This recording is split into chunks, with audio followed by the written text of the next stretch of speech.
வணக்கம் உறவுகளே, நான் உங்கள் கரண். இன்றைக்கி பார்க்க போகிற தலைப்பு என்ன பார்த்தீங்கன்னா, எண்ணம் போல் வாழ்க்கை. கண்டிப்பாக இந்த வார்த்தையை நீங்கள் பல இடத்துல பல முறை கேள்விப்பட்டிருப்பீங்க. ஏன் பல பேர் தங்களுக்குள்ளே உச்சரித்து கொண்டு இருப்பாங்க. ஸோ அதை பற்றி ஒரு சின்ன எக்ஸாம்பிள் வச்சு நான் சொல்கிறேன். எண்ணம் போல் வாழ்க்கை. கண்டிப்பாங்க இந்த எண்ணம் போல் வாழ்க்கைன்ற வார்த்தை நீங்கள் உங்களுடைய லைஃப்பில் டே டு டே லைஃப்பில் தினமுமே நீங்கள் யூஸ் பண்ணிக்கணும்.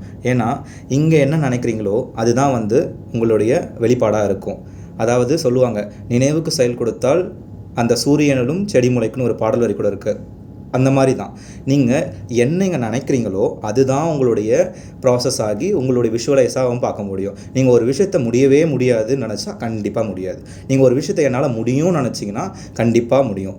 பல வசனங்கள் கூட கேள்விப்படுங்க. திரைப்படத்தில் ஒரு கல் உங்கள் கண்ணு முன்னாடி வச்சுக்கிட்டிங்கன்னா அது பார்க்க கண்டிப்பாக எல்லாத்தையும் மறைக்க தான் செய்யும். அதுவே அந்த கல்லை கொஞ்சம் தூரம் வச்சு பார்த்தீங்கன்னா கண்டிப்பாக உங்களுக்கு மறைச்சி அதுக்கான வெளிச்சத்தை கொடுத்து அதுக்கான வழியை கண்டுபிடிக்கும், உங்களுக்கு திருவையும் கொடுக்கும். அதுபோல் தான் நீங்கள் என்ன நினைக்கிறீங்களோ அதுதான் நீங்கள் மாறுவீங்க. ஸோ நினைக்கிறத எப்பயுமே பாசிட்டிவாக நினைங்க. Be positive always. இந்த சொல்லுவாங்கள்ல, நீங்கள் நெகட்டிவான சுச்சுவேஷன்லேயும் நீங்கள் எப்படி நீங்கள் பாசிட்டிவாக இருக்கிறீங்களோ அதை பொறுத்து தான் உங்களுக்கான வாய்ப்புகள் தேடி வரும். உங்களுக்கு அந்த இருள் மறைந்த அந்த கதிரவனை மறைக்கிற மாதிரி இருள் மறைஞ்சிருக்க அந்த கதிரவனை சூரிய ஒளிக்கதிர்கள் மறைக்கிற மாதிரி உங்களுக்குள்ள பாசிட்டிவ் நெகட்டிவ் எப்போல்லாம் உங்களுக்கு நெகட்டிவிட்டி தோணுதோ அப்போல்லாம் அந்த பாசிட்டிவிட்டின்ற ஒரு எனர்ஜியை நீங்களாக எடுத்துகிட்டு வரணும். யாராலையுமே முடியாது, கொண்டு வர முடியாது. என்னதான் நாங்கள் அறிவுரை சொன்னாலும், உங்கள் நண்பர்கள் கூறினாலும், உங்கள் தாய் தந்தை கூறினாலும், நீங்கள் உங்களுக்குள்ளே இருந்த அந்த கொண்டு வர அந்த சூரிய கதிர்கள் மாதிரி அந்த கொண்டு வர பாசிட்டிவிட்டின்ற கதிர்கள் தான் அந்த நெகட்டிவிட்டின்ற இருளை போக்கி உங்களுக்குள்ளே ஒரு தெளிவையும் ஒரு தீர்க்கமான வழியையும் காட்டும். ஸோ அதனால் எப்பயுமே ஒரு ஞாபகம் வச்சுங்க, எதுவுமே நிரந்தரம் கிடையாது. ரெண்டு விஷயம் இருக்குது. ஒரு குட் நியூஸ் எதுவுமே நிரந்தரம் இல்லை, ஒரு பேட் நியூஸ் எதுவுமே நிரந்தரம் இல்லை. ஸோ இந்த உலகத்தில் எதுவுமே நிரந்தரம் கிடையாது. எல்லாருமே பாசிங் கிளவுட்ஸ் தான். இன்றைக்கி இருக்கிறவங்க நாளைக்கு கூட இருக்க மாட்டாங்க. இப்போ நம்ம கூட பேசிகிட்டு இருக்கோம், நாளைக்கு இருப்போமான்னு தெரியாது. அது எப்பயுமே நம்ம அந்த மாதிரி ஒரு உயர்ந்த சிந்தனையோடு யோசிக்க பழகணும். ஓகேங்களா? ஸோ எப்பயுமே எதை பற்றியுமே கவலைப்படாதீங்க.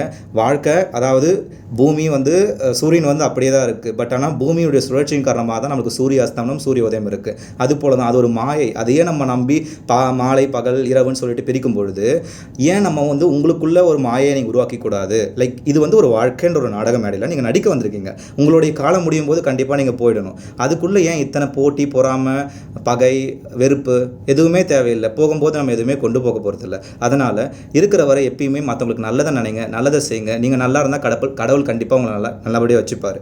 ஸோ அதனால் எப்பயுமே நல்லதாக நினைக்க பாருங்கள். ஒரு சிலர் எனக்கு புரியும். நான் நிறைய பேர் என் வாழ்க்கையிலே பார்த்துருக்கேன். அவங்களெல்லாம் ஏன் இப்படி இருக்க முடியுதுன்னு நான் யோசித்து பார்த்துருக்கேன், வியந்திருக்கிறேன். ஆக்சுவலாக நான் கடவுள்கிட்ட ஒரே விஷயத்துக்காக ரெண்டு விதமாக அவரை திட்டவும் செய்வேன், சந்தோஷமும் பட்டுப்பேன். லைக் என்னடா கடவுளே என்னை இப்படி நல்லவனாக படிச்சுட்டியே அப்படின்னு சொல்லிட்டு சந்தோஷப்படுவேன். ஏன்னா சில பேருடைய கேரக்டர் பார்க்கும்பொழுது நமக்கு அது இவங்க போய் இப்படி பண்ணுறாங்களா, நம்ம கூட நல்லா தான் பேசுவாங்க, நல்லபடி நம்மக்கிட்ட பழகுவாங்க. அதே பர்சன் மற்றவங்கள பார்க்கும்போதோ அவங்க பற்றி காசி பேசும்போது இந்த பர்சன் இப்படியா, அப்போ நம்மக்கிட்ட மட்டும் தான் நடிக்கிறாங்களா, நம்மளுடைய ஸ்டேட்டஸ்க்காக நம்ம இப்படி பேசுகிறாங்களான்னு ஒரு சமயம் யோசிக்க தோணும். அது மாதிரி தான் அது மாதிரி ஒரு விதம். இன்னொரு விதம் கடவுளே என்னை ஏன் இவ்வளோ நல்லவனாக படிச்சு அப்படின்னு சொல்லிட்டு வேண்டுவேன். எதுக்குன்னா இவ்வளோ நல்லவனாக இருந்து நான் நிறைய அனுபவிச்சிருக்கேன். அதனால் நல்லவனாக அதான் சொன்னேன், நல்லவனாக இருக்கலாம், பட் ரொம்ப நல்லவனாக இருக்கக்கூடாது. அதை நான் ரிலைஸ் பண்ண ஒரு 23 இயர்ஸ் ஆச்சு. ஸோ அது மாதிரி தான் உங்களுடைய சிந்தனைகளை எப்பயுமே நேர்முகமாக வச்சுக்கோங்க. யாருக்கும் பார்த்து பயப்பட தேவையில்லை, யாரையுமே நீங்கள் அண்ணாந்து பார்க்க தேவையில்லை. உங்களாலையும் முடியும், உங்களால் மட்டும் முடியும், நீங்கள் நினைச்சால் மட்டும்தான் முடியும். ஓகேவா? ஸோ அதனால் நீங்கள் உங்களோட சிந்தனைகளை நற்செயலுக்காக மாற்றுங்க. நீங்கள் கேட்கலாம், எனக்கு எப்பயுமே நெகட்டிவாக தோணுது, என்னால் ஏன் முடியாதுன்னா, என்னால் மாற்ற முடியாதுன்னா முடியும், அதுவும் உங்கள் கையில் தான் இருக்குது. ஓகேவா? முடியாதுன்றது எதுவுமே கிடையாது. until unless you are trying, you have to try, you keep on try, okay, until you reach your goals. You have to try. that's only I can tell now, because நீங்கள் ட்ரை பண்ணிகிட்டே இருக்கணும், முயற்சி பண்ணிக்கிட்டே இருக்கணும். ஓகேவா? நடிகர் விஜய் சொல்கிற மாதிரி தான், உங்களுக்கான ட்ரெயின் வரும்போது தான் நீங்கள் ரயில்வே பிளாட்ஃபார்ம் கூட போகிறோம், நிறைய ட்ரெயின் போதும், ஆனால் உங்களுக்கான ட்ரெயின் வரும்போது தான் நீங்கள் ஏறுவீங்க. அது மாதிரி தான் உங்களுக்கான வாழ்க்கையில் கண்டிப்பாக ஒரு நாள் இருக்கும். நீங்கள் நினைக்கலாம், எனக்கு எப்பயுமே நெகட்டிவாக தான் நடக்குது, நான் எவ்வளோ நல்லது பண்ணாலும். ஏன் என்னையே எடுத்துக்கோங்க, நான் எல்லாருக்கும் இது வரைக்கும் எனக்கு தெரிஞ்சு நான் ஒரு எறும்பு கூட துரோகம் பண்ணணும்னு சொல்லுவாங்களா, அந்த மாதிரி ஒரு கேரக்டர் தான். நான் பண்ணதில்லை. பட் இருந்தாலும் எனக்கு நிம்மதி இருக்குதான்னு கேட்டால் கண்டிப்பாக இல்லை. அது ஏன்னா எவ்வளோ தான் நல்லது நம்ம பண்ணாலுமே கடவுள் ஒரு சில அவங்க கிஃப்டட் சைல்டுக்கு இப்படி தான் பண்ணிகிட்டே இருப்பார். ஸோ அது இருக்கவே தான் நம்மளால் புஷ் பண்ணிட்டு ஓட முடியுது. புரியுதா உங்களுக்கு? ஸோ அது மாதிரி தான் ஆக்சுவலாக கஷ்டம் இருக்கணும். அப்படி இருந்தால் தான் நம்மளுக்கு புஷ் பண்ணிகிட்டே இருக்கும் ஏதாச்சும் ஒரு திங் பின்னாடி. உங்களுக்கு ஹாப்பியாக இருந்துட்டா அது உங்களுக்கு ஒரு எப்படி சொல்கிறது, ஒரு சோம்பேறித்தனத்தை உங்களுக்கு கொடுத்துரும், லேசினஸ் கொடுத்துரும். ஸோ அதனால் எப்பயுமே நீங்கள் வந்து உங்களுக்கு பின்னாடி அது இருக்கணும், பேக் ஃபயர் இருந்துகிட்டே இருக்கணும். அப்போ இருக்கும்போது தான் உங்களுக்கு வந்து, அதாவது கீழே அடியில் நெருப்பு தான் மேலே கொதிக்குன்னு சொல்லுவாங்க, அந்த மாதிரி தான். அந்த கொதிச்சுட்டு நெருப்பு இருக்குது ஏற ஏற தான் அந்த கொதிப்பு தன்மை அதிகமாக இருக்குமே தவிர, நீங்கள் நெருப்பு எடுத்துகிட்டா அந்த கொதிக்க தடங்கிடும்னா அந்த சூடு ஆறிடும், சாப்பாடு யாருக்கும் பிடிக்காது. அந்த மாதிரி தான் சொல்கிறேன். எப்பயுமே உங்களை வந்து புஷ் பண்ணுறாங்களா, ஒருத்தவங்க அவமானப்படுத்துகிறாங்களா, அசிங்கப்படுத்துகிறாங்களா, எதுவும் கடந்து போகும். அது ஒரு மந்திரம். என்னுடைய ஆசிரியர் எனக்கு இது சொன்னது. ரீசெண்டாக நான் ஆசிரியரை மீட் பண்ணேன். அவங்க சொன்னதும் இதுதான், இதுவும் கடந்து போகும், எதுவும் கடந்து போகும், எதுவும் நிரந்தரம் இல்லை. அதை முதல்ல உங்கள் மைண்ட் செட்டில் ஏற்றிட்டிங்கன்னா எதுவாக இருந்தாலும் நீங்கள் அதை தாண்டி வந்துடலாம். இப்போது நீங்கள் வந்து இப்போ ஒரு விஷயத்தை வந்து ரொம்ப எக்ஸ்பெக்ட் பண்ணுறீங்க. ஆக்சுவலாக எக்ஸ்பெக்டேஷனும் இருக்கவே கூடாது. அதை கற்றுக்கணும். 23 இயர்ஸ் ஆச்சு, ஓகேவா? ஸோ எந்த ஒரு விதத்துலையுமே யாருக்கிட்டையுமே, ஈவன் உங்கள் அப்பா அம்மா கிட்டையும் நீங்கள் எதிர்பார்ப்பு வைத்துக்க கூடாது. அது கண்டிப்பாக உங்களுக்கு மனநிலைமையை ரொம்ப பாதிக்கும். அதுவும் நீங்கள் சென்சிட்டிவிட்டியாக இருந்தால், ரொம்ப சென்சிட்டிவாக இருந்தால் அது கண்டிப்பாக வந்து உங்களுக்கு அது மிகப்பெரிய தாக்கத்தை ஏற்படுத்தும். ஏன்னா ரொம்ப எதிர்பார்ப்பு ஏற்படும். சின்ன சின்ன விஷயத்துக்கு எதிர்பார்ப்போம். நான்லாம் ரொம்ப எப்படின்னா, ஒருத்தர் யாருன்னா எனக்கு பெண் கொடுத்தாவே, ஐயோ எனக்கு பெண் கொடுத்துட்டாங்களோ ரொம்ப நல்லாங்கன்னு சொல்லிட்டு அதை ஸ்டேட்டஸ் ஸ்டோரியில் போட்டு நான் காமிக்கிற ஆள்.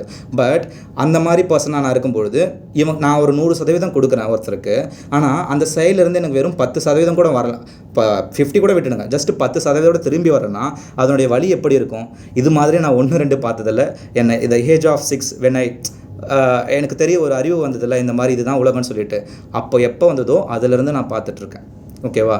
அதனால் என்ன நான் சொல்ல வரேன்னா, யாரும் யாருக்கும் நிரந்தரம் கிடையாது. யார் கூடயும் வர போகிறதில்ல. உங்கள் அப்பா அம்மா ஒரு காலம் வரைக்கும் தான் வருவாங்க. உங்களுடைய மனைவி கணவன் வந்து ஒரு குறிப்பிட்ட காலம் தான் வருவாங்க. உங்களுடைய மகன்கள் பிள்ளைகள் அவங்க வந்து பிறந்த கடமைக்காக நீங்கள் கண்டிப்பாக அவங்கள ஒரு திருமணம் செய்கிற வரைக்கும் நீங்கள் பார்த்து தான் போகிறீங்க. பட் கடைசியில் யார் உங்களுக்கு போகிறாங்கன்னா நீங்களும் இன்னர் பீஸும் தான். அதனால் அந்த இன்னர் பீஸை வந்து உங்களுக்கு வந்து அதுக்கு ட்ரைன் பண்ணுங்கள். அதை எப்பயுமே பாசிட்டிவாக வச்சுக்கோங்க, ஹாப்பியாக வச்சுக்கோங்க, உங்களுக்குள்ளேயே நீங்கள் பேசிக்கோங்க. ஆக்சுவலாக அது ரொம்ப நீங்கள் ட்ரை பண்ணி பாருங்கள். இது இப்போ நான் சொன்னது எல்லாமே என் லைஃப்பில் நான் ட்ரை பண்ணிட்டுருக்கேன். அதனால தான் எனக்கு பல கஷ்டங்கள் இருந்தாலும் நீங்கள் கூட நிறைய பேர் நினைக்கலாம், ஆக்சுவலாக இந்த பிளாட்ஃபார்ம் நான் இதுக்கு தான் பேசுகிறதே, அதுக்கு தான் நான் வந்து என்னை பற்றி நிறைய எக்ஸ்ப்ளோர் பண்ணணும். எனக்கு நடந்த கதைகள், என்னுடைய திருப்பங்கள், எனக்குள்ளே இருக்கிற அந்த வழிகளெல்லாம் ஒரு வீடியோ மூலமாக எடுத்து இதை மாதிரி பேசும்போது தான் பல பேர் இதை மாதிரி ஏதோ ஒரு மூலையில் என்ன மாதிரி இருப்பாங்கள்ல, அவங்களுக்கு இது கண்டிப்பாக போய் சேரணும் தான் பண்ணனே தவிர ஒரு ஃபேம்காகவோ இல்லை நான் வந்து மனைக்காகவோ பண்ணவே இல்லை. எனக்கு வந்து பை நேச்சர் கடவுள்கிட்ட ரொம்ப ப்ரே பண்ணிக்கிறேன். எனக்கு இந்த மாதிரி ஒரு கேரக்டர் கொடுத்ததுக்கு ஃபர்ஸ்ட் ஆஃப் ஆல் எனக்கு வந்து எப்பயுமே என்னுடைய சந்தோஷத்தை விட மற்றவங்களை சந்தோஷப்படுத்தி பார்க்கணும் அப்படின்றதுல ரொம்ப சந்தோஷம். எனக்கு தெரிஞ்சு நான் அதை தான் பண்ணிட்டு வந்துட்டு இருக்கேன் இப்போ வரைக்கும். எனக்கு கூட இருக்கவங்க நெருங்கிய நண்பர்களுக்கும் என்னுடைய ஆசிரியர்களுக்கும் அது தெரியும் நல்லாவே. ஸோ அதுதான் என்ன சொல்ல வரேன்னா, எதுக்குமே கவலைப்படாதீங்க, எல்லாமே சில காலம் தான், ஓகேவா?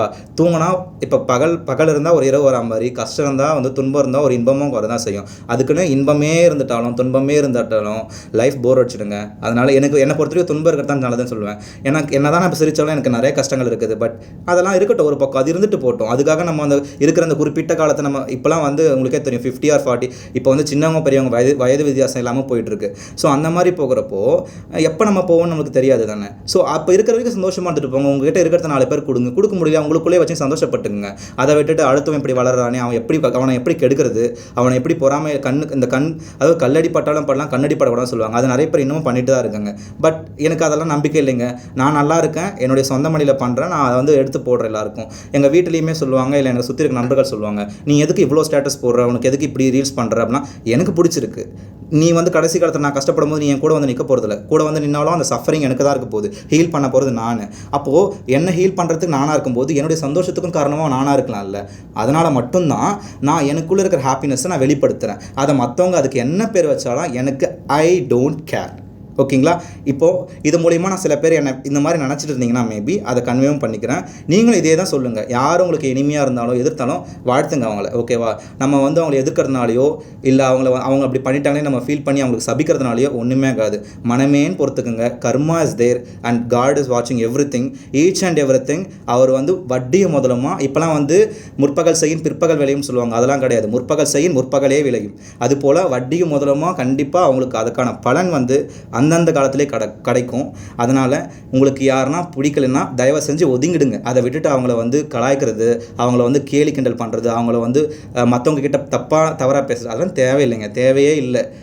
அதாவது சொல்ல வரேன். ஸோ இருக்கிற வரைக்கும் ஜாலியாக என்ஜாய் பண்ணுங்கள், லைஃப்பை ஹாப்பியாக லீட் பண்ணுங்கள், நல்லா உங்களுக்கு கல்டிவேட் பண்ணுங்கள், நல்ல நல்ல ஹேபிட்டை கல்டிவேட் பண்ணுங்கள், சேவை செய்யுங்க. அந்த ஆக்சுவலாக எனக்குலாம் எப்படின்னா, இப்போ நான் இப்போ ஆக்சுவலாக நிறைய இன்னோவேட்டிவ் ஐடியாஸ்லாம் பண்ணிகிட்ருக்கேன். எனக்கு டீச்சிங் ப்ரொஃபஷனல் ரொம்ப பிடிக்கும். ஸோ அதனால் நான் அது ரிலேட்டடாக இப்போ என்னுடைய மைண்டை ஃபுல்லாக மாற்றிட்டு அதுக்கு ஃபோக்கஸ் பண்ணுறேன். ஸோ எனக்கு வந்து என்னை பிஸியாக வச்சுப்பேங்க. ஆக்சுவலாக எனக்கு வீட்டில் பார்த்தீங்கன்னா நான் வீட்டில் இருக்க மாட்டேன், நான் வேலைக்கு போயிட்டு வருவேன். அதுக்கப்புறமா வந்து வீட்டில் நான் விடுமுறையில் வந்து எங்கள் ஃபேமிலியோட டைம் ஸ்பெண்ட் பண்ணுறது, நண்பரோட டைம் ஸ்பெண்ட் பண்ணுறது அப்படின்னு போயிட்டுருக்கோம்.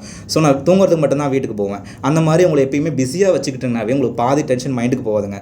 அதாவது அந்த பிஸிலேயே ஓடிட்டு இருக்கும். ஓகேங்களா? அதனால் எப்பயுமே உங்கள் மைண்டை கூலாக வச்சுங்க. அகைன் சொல்கிறேன், எதுவும் நிரந்தரம் இல்லை, இதுவும் கடந்து போகும், எதுவும் கடந்து போகும். உங்களுக்கு பிரச்சனை இருக்கிறதுனால நிலா வந்து வராமல் போயிட போதா, இல்லை சூரியன் உதிக்காமல் போயிட போதா?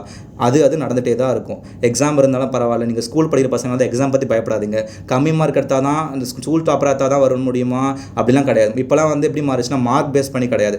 ஜஸ்ட் மார்க்ன்றது வந்து உள்ளே போகிற ஒரு என்ட்ரி ஃபீஸ் மாதிரி. அதுக்கப்புறமா நடக்க போகுது பார்த்தீங்களா, அதுதான் உங்களுக்கு திறமையாக இருக்குது. அதாவது சில பேர் நான் கண்கூட என்னுடைய லைஃப் ஸ்டோரி நிறைய இருக்குது. நான் உங்களுக்கு அதாவது மொத்தமாக சொல்ல முடியாது, ஒரு வீடியோ நான் கண்டிப்பாக ஒரு சீரிஸ் மாதிரி போடுறேன்.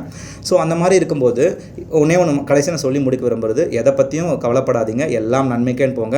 யாருன்னா உங்களை எதிர்த்து பேசுகிறாங்களா, அவங்கள வந்து மன கஷ்டப்படுத்துகிறாங்களா, மனமேன்னு பொறுத்துக்குங்க. கடவுள் எல்லாத்தையும் பார்த்துட்டு தான் இருக்காரு. கண்டிப்பாக அதுக்கான ஒரு கூலியும் வட்டியும் அவங்க கண்டிப்பாக கிடைக்கும். அதனால் அவங்களுக்கு வந்து நீங்கள் கெட்டது நினைக்கணும்னு நான் சொல்ல மாட்டேன், நல்லதே நினைங்க. ஓகேவா?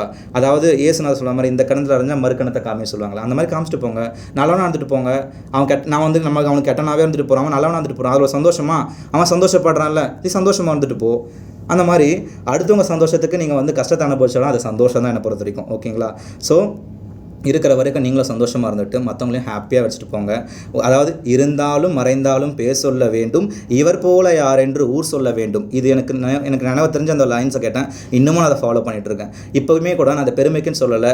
என்னை பொறுத்த வரைக்கும் என்னுடைய லைஃப் ஃப்ரெண்ட் சர்க்கிளும் சரி, ஃபேமிலி சர்க்கிளும் சரி, லைக் என்னுடைய டீச்சர்ஸும் சரி, எல்லாருமே என்னை பற்றி பெருமையாக தான் பேசுவாங்க. அது எனக்கு கிடைச்ச பெரும் பாக்கியமாக நான் கருதுகிறேன். ஓகேங்களா? அதுபோல் இருக்கிற வரைக்கும் நல்ல பேர் எடுத்துகிட்டு போங்க. அந்த பையனா இப்படின்னு சொல்லக்கூடாது, அந்த பையனா அப்படின்னு சொல்கிற மாதிரி நீங்கள் பார்த்துக்கணும். ஓகேங்களா? ஸோ கடைசியாக சொல்ல வரேன், இதுவும் கடந்து போகும், எதுவும் கடந்து போகும். ஹாப்பியாக லீட் பண்ணுங்கள். எந்த ப்ரெஷராக இருந்தாலும் அந்த ஒரு செகண்ட் தான், ஒரு 5 நிமிஷம் அழுதுருங்க. இல்லைனா உங்கள் பிடிச்சவங்களுக்கு ஃபோன் பண்ணி பேசுங்க. அதை விட்டுட்டு எந்த ஒரு தவறான எண்ணமோ தவறான முடிவும் எடுத்துட்டிங்கன்னா அந்த 5 நிமிஷம் உங்களுக்காக நீங்கள் கஷ்டத்துக்காக பண்ணிடுறது பின்னாடி இருக்கிற உங்கள் சந்ததிகள், உங்கள் தலைமுறைகள், உங்களுடைய குடும்பம் மிகப்பெரிய ஆழ்ந்த ஒரு துக்கத்தில் போயிடுவாங்க. அது எது பண்ணாலும் ஈடுகட்ட முடியாது. அதனால் இருக்கிறது ஒரு லைஃப், பிடிச்ச மாதிரி வாழுங்க. உங்களுக்கு பிடிச்சதை பண்ணுங்கள். இதுதான் பண்ணணும், இதுதான் படிக்கணும் அப்படிலாம் கிடையாது. நீ உனக்கு மனசார பிடிச்சி கூலி தொழில் பண்ணாலும் அது உனக்கு ஓகேவா, நிம்மதியாக வேலை செஞ்சு போய் சாப்பிட்டு படுக்கிறியா, அது சந்தோஷம், அது பண்ணுங்கள். அதை விட்டுட்டு நான் ஐடியில் தான் போகணும், இல்லை நான் ஒரு போலீஸ் ஆகணும் அப்படின்னு ஃபேமிலியும் பசங்களை வந்து ப்ரெஷர் பண்ணாதுங்க. இப்போ எல்லாமே மாறிடுச்சு, முன்ன மாதிரி காலம் கிடையாது. எல்லாருக்குமே எல்லாமே தெரிய வருது, டெக்னாலஜி நிறைய வளர்ந்துட்டே இருக்குது. ஸோ அதுக்கேற்ற மாதிரி நீங்கள் வந்து உங்கள் பசங்களையும் வளர்க்க ட்ரை பண்ணணும். ஓகேங்களா? ஸோ என்னுடைய மையக்கருத்து என்னென்னா, எண்ணம் போல் வாழ்க்கை, நீ என்ன நினைக்கிறாயோ அதுவாக தான் ஆகப்படுவான்னு சொல்லிட்டு அதை நிறைய வாசகங்கள் இருக்குது அதை பற்றிலாம். ஓகேங்களா? ஸோ அது மாதிரி நீங்கள் வந்து பிலீவ் பண்ணுங்கள். First believe your self. So யார் என்ன சொன்னாலும் காதில் போட்டுக்காதீங்க. இந்த காதில் வாங்கி இந்த காதில் விட்டுடுங்க. அவங்களாம் கூட வந்து நிற்க போகிறதில்ல. நீங்கள் உழைச்சா தான் சாப்பாடு. அதே மாதிரி மற்றவங்க ஹெல்ப் பண்ணுறாங்கன்னா கூடமே அவங்க கடை இங்கே தான் இருக்குன்னு காமிக்க முடியும். ஆனால் வாயில் எடுத்து ஊட்டி வரவங்க சில பேர் இருக்காங்க. ஆனால் சில பேர் அந்த வாயில் எடுத்து ஊட்டி வரவங்களையும் தட்டி வரவங்க சில பேர் இருக்காங்க. அந்த மாதிரி கேரக்டர் நான் அதை சொல்கிறேங்களே, என் லைஃப்பில் எல்லா விதமான கேரக்டரும் பார்த்துருக்கேன். ஸோ ஒருத்தவங்க உதவி செய்கிறாங்கன்னா அது உங்களால் ஏற்றுக்க முடியும்னா தயவு செஞ்சு விட்டுடணும். அதை விட்டுட்டு அவங்களவே பின்னாடி போய் பேசுகிறதோ, இல்லை அந்த உதவி செய்கிறத வந்து ஒரு மாதிரி பேசுகிறதோ, இதெல்லாம் வந்து தேவையில்லாததுங்க. உங்களுக்கு நிறைய வேலை இருக்கும், அதை போய் பாருங்களேன். அதை விட்டுட்டு மற்றவங்களை காசிப் பண்ணுறதே ஒரு வேலையாக இருக்கிற குழுலாம் இருக்குது, எல்லா ஊர்லேயும் கண்டிப்பாக இருப்பாங்க. ஸோ அதெல்லாம் தேவையில்லாத வேலை. இன்கேஸ் அப்படி பண்ணுறவங்களா இருந்தீங்கன்னா தயவு செஞ்சு விட்டுடுங்க. அப்படி நான் இப்போ கேட்குறேன், பட் எனக்காக விட முடியாது. ஏன்னா உங்களுக்குலாம் அது ஊறி போன ஒரு தொழிலாக மாறி போச்சு. நீங்கள் பண்ணுறதை பண்ணுங்கள். நாங்கள் வளர்கிறவங்க வளர்ந்துட்டே தான் இருப்பாங்க. ஓகேங்களா? ஸோ ஃபைனலாக சொல்லி முடிச்சுக்கிறேன், இதுவும் கடந்து போகும், எதுவும் கடந்து போகும், எல்லாம் நன்மைக்கே. வாழ்க தமிழ். நன்றி. மீண்டும் சந்திப்போம்.